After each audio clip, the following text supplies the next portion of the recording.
Que todos possam acompanhar o que nós iremos comentar nesta noite. Graças a Deus. Amém? Maravilha. Vamos lá. Abra sua Bíblia no primeiro livro da Bíblia, livro do Gênesis, capítulo de número 13. Gênesis, capítulo de número 13.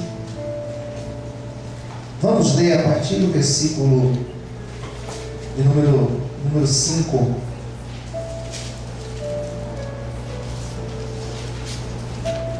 Gênesis, capítulo de número 13, versículo de número 5.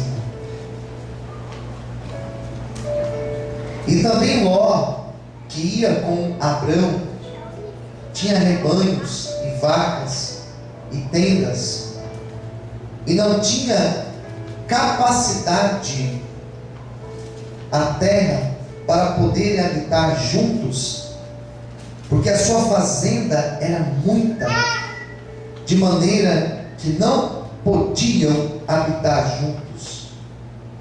E houve contenda entre os pastores do gado de Abrão e os pastores do gado de Ló, e os cananeus e os fariseus habitavam então na terra. E disse Abraão a Ló: ora, não haja contenda entre mim e ti, entre os meus pastores e os teus pastores, porque irmãos somos. Não está toda a terra diante de ti? Eia, pois, aparta-te de mim. Se escolheres a esquerda, ireis para a direita, e se a direita escolheres, eu irei para a esquerda. E levantou Ló os seus olhos e viu toda a campina do Jordão, que era bem regada, antes de o Senhor ter destruído Sodoma e Gomorra. Era como o jardim do Senhor, como a terra do Egito, quando se entra em Zoar. Então Ló escolheu para si toda a campina do Jordão, e partiu Ló para o oriente, e apartaram-se um do outro. Habitou Abraão na terra de Canaã, e Ló habitou nas cidades da campina, e armou suas tendas até Sodoma. Ora, eram maus os varões de Sodoma e grandes pecadores contra o Senhor. E disse o Senhor a Abrão, depois que Ló se apartou dele: levanta agora os teus olhos, e olhas desde o lugar onde está, para a banda do norte, do sul, do oriente e do ocidente. Porque toda esta terra que vês, te hei de dar a ti e a tua semente para sempre. E farei a tua semente como o pó da terra, de maneira que, se alguém puder contar o pó da terra, também a tua semente será contada. Levanta-te e percorre essa terra no seu comprimento, na sua largura, porque a ti é dali. Abrão armou as suas tendas e dele habitou nos carvalhais de Mangue, que está junto a Hebrom, e edificou ali um altar ao Senhor. Todos digam amém? Vamos fazer mais uma oração. Soberano Deus e eterno Pai, estamos aqui na noite de hoje reunidos, congregados neste lugar, para ouvir a Tua palavra. Ministra aos nossos corações o Teu querer e a Tua vontade, Senhor, em nome de Jesus. Amém. Você pode desocupar a sua mão e aplaudir bem forte ao Senhor Jesus.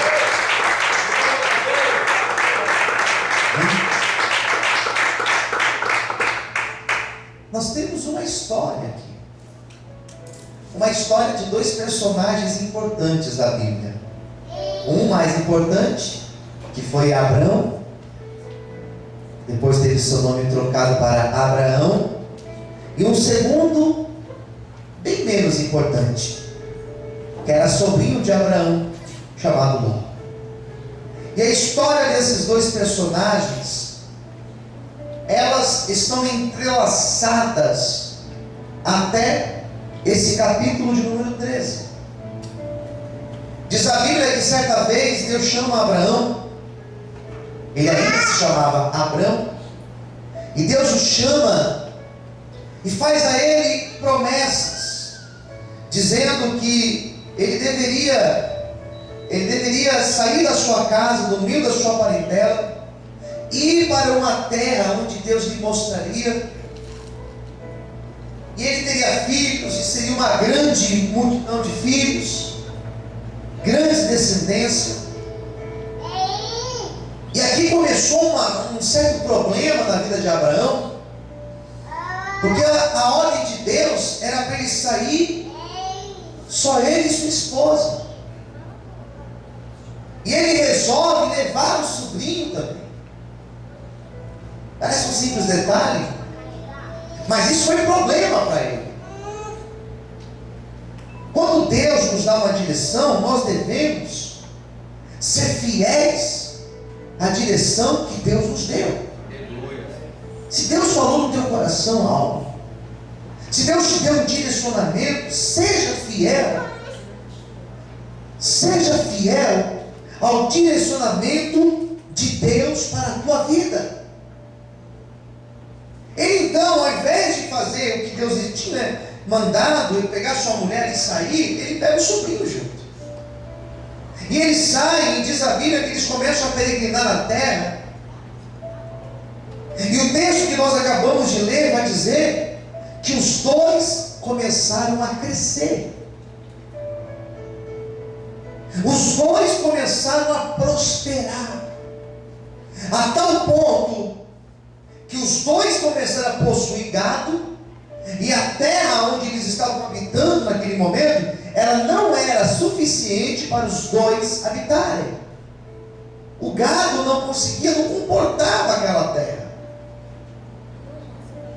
Parece a cidade que nós moramos. A cidade de São Paulo é uma cidade sufocada. O nosso sistema de água não suporta o tanto de pessoas que vivem em São Paulo. O nosso sistema de saúde não suporta o tanto de pessoas que moram em São Paulo. A polícia não suporta dar conta de tantos moradores que nós temos em São Paulo. Uma cidade sufocada, cada vez mais crescendo prédios. Queridos, eles começaram a crescer, e esse crescimento trouxe problemas. Nós estamos num encontro de casais hoje, e a primeira coisa que eu pensei quando comecei a preparar essa mensagem é ver que em alguns momentos crescimento ele pode trazer problemas para o casal. Quem entendeu de amém? Às vezes o adquirir coisas traz problemas para o casal. Às vezes a falta de controle, a falta de equilíbrio, a falta de harmonia no casal começa a aflorar quando alguém começa a crescer dentro do casamento. Muito perigoso. Isso serve tanto para o homem quanto para a mulher. Mas nós vamos avançar e nós vamos entender algumas outras coisas aqui no texto.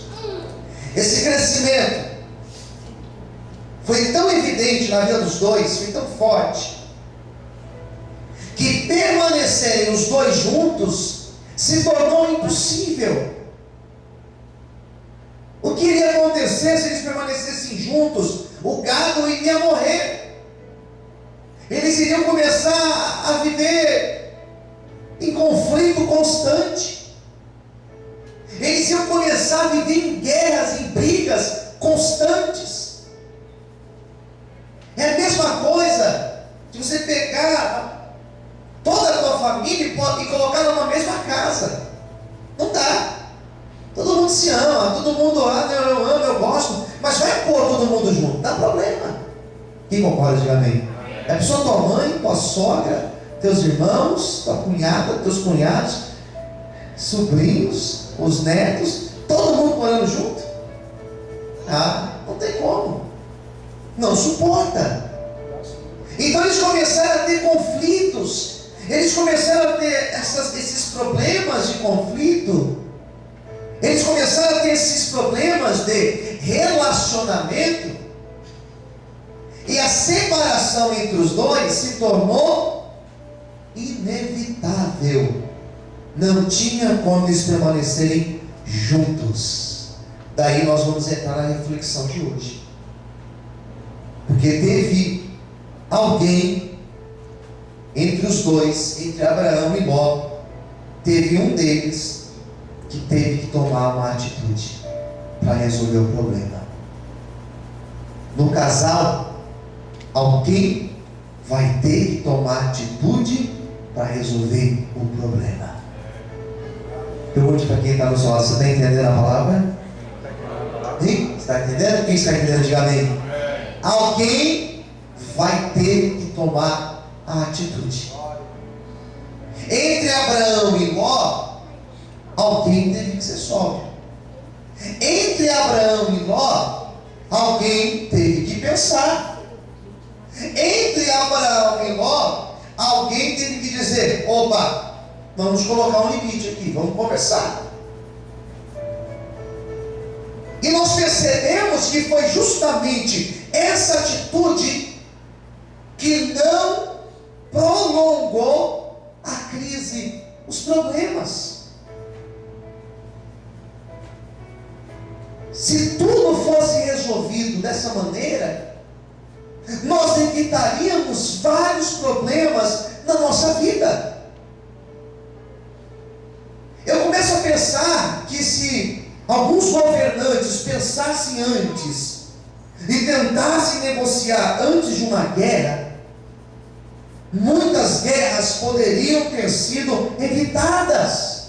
Porque lá na frente, quando se olha e se vê tudo que foi destruído, vão perceber que os dois tiveram prejuízos. Os dois.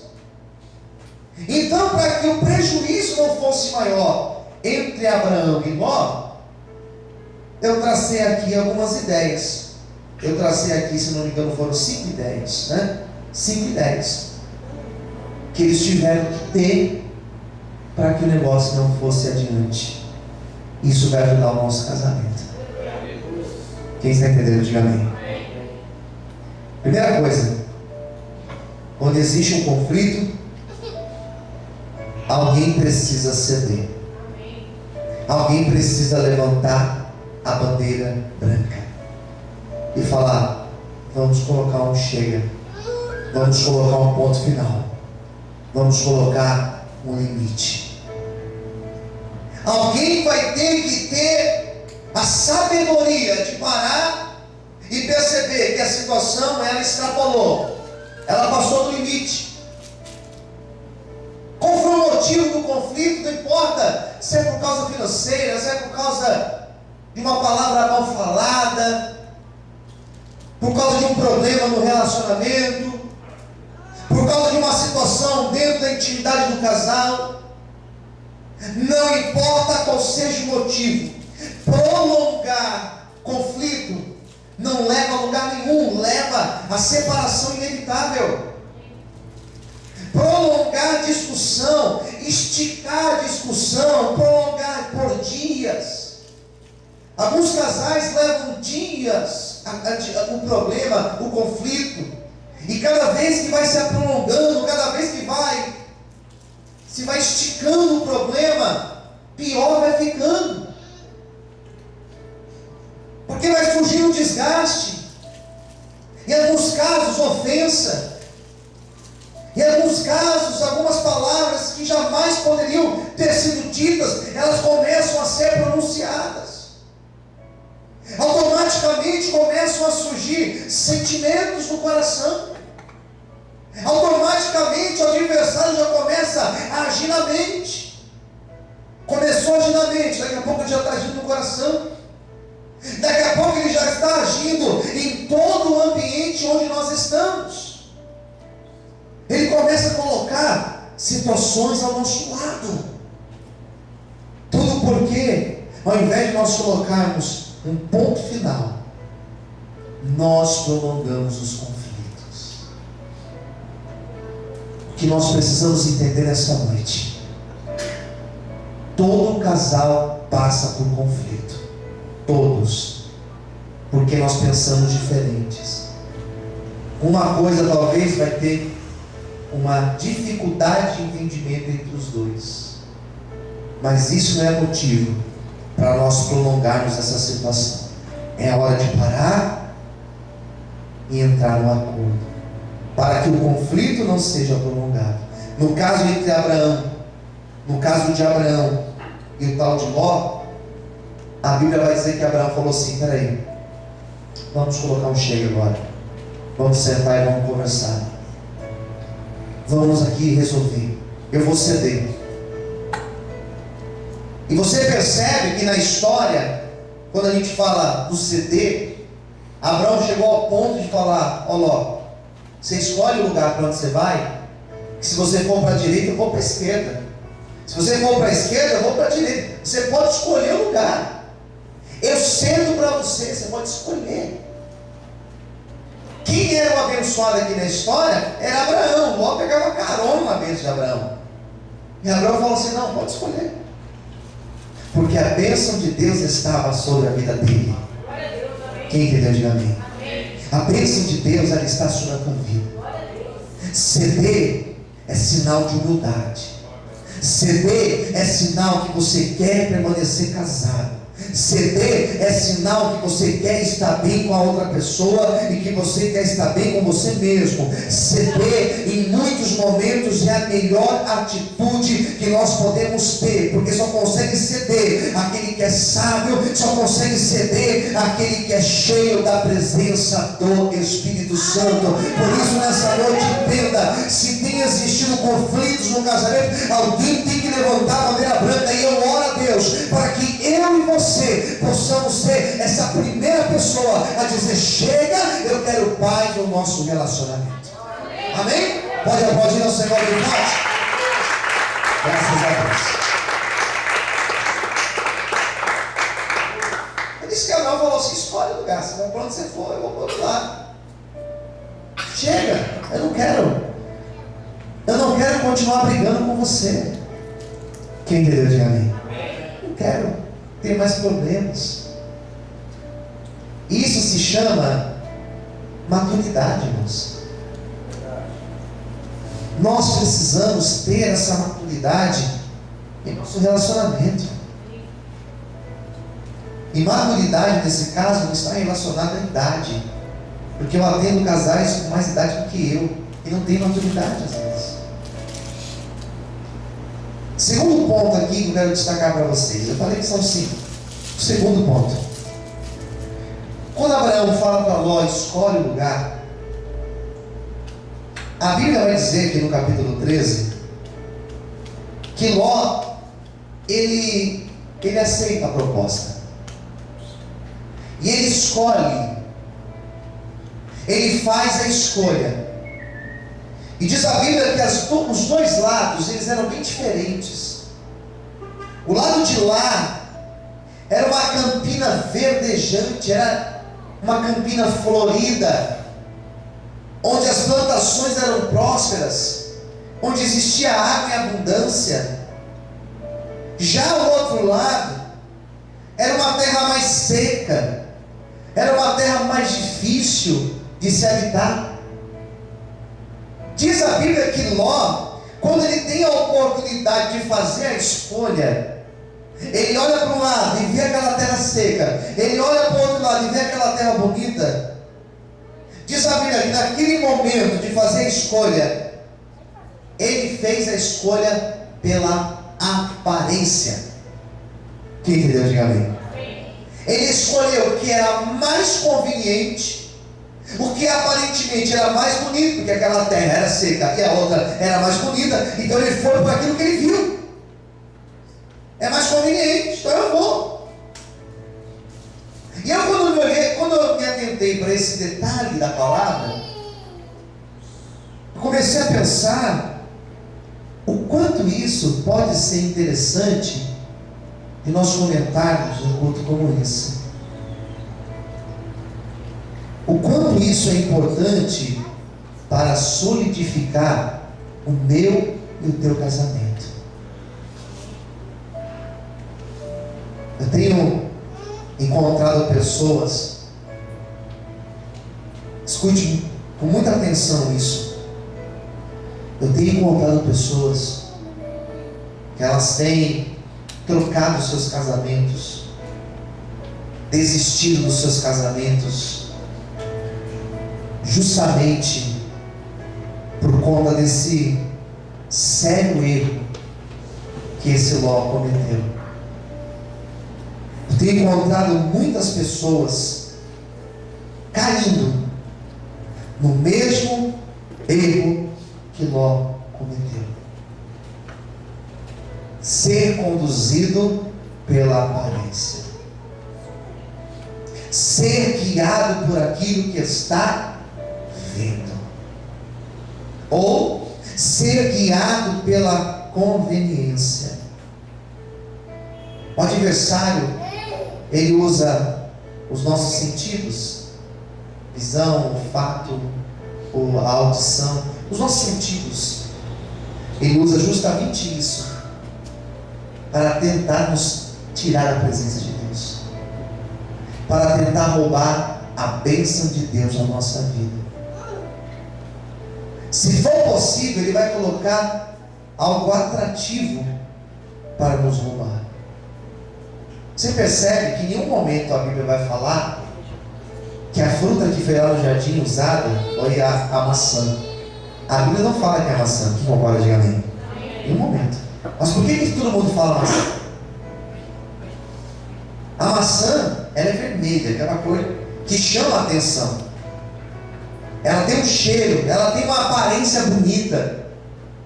Não dá para nós imaginarmos que a fruta era um abacaxi. Não dá para imaginar um abacaxi. Eu não consigo imaginar um abacaxi. Não é possível que ela caiu por causa de um abacaxi, irmãos. Apesar que tem gente que cai por causa de abacaxi, que eu já vi, né? Não é possível imaginar que ela caiu porque ela olhou para um limão e falou assim: ah, esse limão. A não ser que ela estava grávida, estava com desejo. Com certeza era uma fruta que ela olhou, chamou atenção. A escolha de Ló foi uma escolha péssima, porque ele olhou para onde era mais bonito. E para onde ele olhou? Como que chama aquele lugar? Duas cidades, Sodoma e Gomorra, que foram cidades que, se a gente for ler mais para frente, Deus destruiu essas cidades por causa do pecado. Lá na frente, Ló perdeu tudo. A casa, os bens que ele construiu, ele perdeu tudo, porque Deus consumiu aquelas duas cidades. Quem está entendendo de amém? Amém. As nossas decisões, nosso casamento, ele não pode ser conduzido por aparência. Eu não posso trocar a bênção que Deus me deu porque eu estou vendo algo mais bonito, algo aparentemente mais chamativo, mais conveniente. Eu não posso trocar a bênção de Deus por essas coisas passageiras. Quantos casamentos que nós estamos vendo se perder, porque são pessoas que olharam e foram levados por aquilo que elas viram. Se Deus está nos dando essa mensagem nessa noite, é porque Deus está dizendo que o adversário ele pode tentar investir contra a minha vida e contra a tua vida, porque todos nós estamos sujeitos a isso. Mas eu quero hoje profetizar em nome de Jesus que sobre a nossa vida existirá a bênção de Deus, para que nós possamos ser conduzidos não por aparência nem por conveniência, mas que nós sejamos conduzidos através do Espírito Santo de Deus. Amém? Você pode aplaudir e glorificar a Deus nessa noite. Aleluia. Amém? Terceiro ponto. Ló e Abraão e Ló sentaram para conversar. Um casamento que é sadio, um relacionamento sadio, é um relacionamento que existe diálogo, e diálogo sempre, e diálogo sobre tudo. Tem que conversar e conversar sobre tudo, sobre os filhos, sobre o emprego, sobre as dificuldades, sobre os problemas, sobre tudo. Tem que existir Diálogo. Pastor, mas eu não gosto de falar. Tem que existir diálogo. E diálogo, entenda, diálogo não é monólogo. Monólogo é um só falando. Diálogo é eu falo e também escuto. Escuto e também falo. Um fala e outro escuta. Quem entendeu? Diga amém. Uma via de duas mãos. Eu tenho que falar e tenho que ser ouvido. E vice-versa. O grande problema que surgiu, o grande conflito que surgiu entre Abraão e Ló, como que ele foi resolvido? Quando Abraão tomou a iniciativa. Se for preciso, tome você a iniciativa, mas tome. Não importa se você é o homem ou a mulher da relação, tome a iniciativa. Guarda isso em nome de Jesus. Quando for preciso, tome você a iniciativa de falar, vamos sentar e conversar. Dos divórcios que tem acontecido, está cada vez mais aumentando o número de divórcios. De 10 pessoas que casaram hoje, sábado, só 5 vão permanecer casados legalmente. Sabia disso? E daqueles que separam, 87% vão falar a mesma coisa. Nós não tínhamos diálogo. Nós não conversávamos. Muito triste isso. Quem concorda, diga amém. Então é diálogo. O problema começou a ser resolvido quando Abraão falou assim: sobrinho, senta aí, vamos conversar. A terra está pequena, o nosso gado cresceu e a gente tem que ter um acordo aqui. Nós precisamos dialogar. Estar disposto a ouvir e buscar a melhor solução para o conflito. Conversar. Tá, nós temos esse problema. Como nós podemos resolver isso? Parece simples, mas é algo que muda. Eu conversava com a minha esposa hoje acerca de um problema, uma determinada igreja nossa, que simplesmente a pessoa chegou e quis me transferir o problema. Um problema que estava acontecendo na igreja, veio me transferir. Pastor, ó, estou com um problema, o problema está aqui, é esse aqui o problema. Falei, não. Como eu posso te ajudar a resolver esse problema? Esse problema não é meu. Eu posso te ajudar a resolver esse problema. Casamento é o seguinte: esse problema é nosso. Como nós podemos resolver? Tem que existir diálogo. E esse diálogo, escuta isso, essa comunicação, esse diálogo, ele tem que ser entendido. Não adianta eu falar grego com a minha esposa se ela não falar grego. Não adianta eu falar inglês se ela não fala inglês. Não adianta ela falar em francês para mim se ela não fala em francês. Nós precisamos falar e falar a mesma língua. Eu tenho que falar, eu tenho que ter certeza que eu estou sendo ouvido. Você quer ver um problema que acontece às vezes em casais? Às vezes a pessoa, o marido chega em casa, ou a mulher, estou aqui só pensando, chega em casa e está lá o outro emburrado. E você vai perguntar, mas por que você está assim? Ah, mas precisa falar? É lógico que precisa falar. Ah, mas você deveria saber, mas talvez eu não sei, então me fala. Não é melhor falar? Parece simples, mas é um diálogo assim que vai trazendo a paz para o nosso relacionamento. Eu falar de tal forma que eu sei que a pessoa está ouvindo. E se a pessoa não tem o hábito de falar, eu posso ter o hábito de perguntar e tentar tirar da pessoa se eu estou fazendo certo ou errado, se eu estou indo pelo caminho certo ou não estou indo pelo caminho certo. Quem está entendendo, diga amém. E assim nós buscamos a resposta, as saídas para os conflitos que nós podemos passar. Quarta ideia: quando o casal começa a entrar em conflitos, independente do motivo, dos motivos, geralmente vem uma ideia na cabeça. Qual ideia? Separar. Separa. Porque a ideia de separar é a ideia de resolver o problema. É difícil você encontrar um casal que nunca pensou em separar.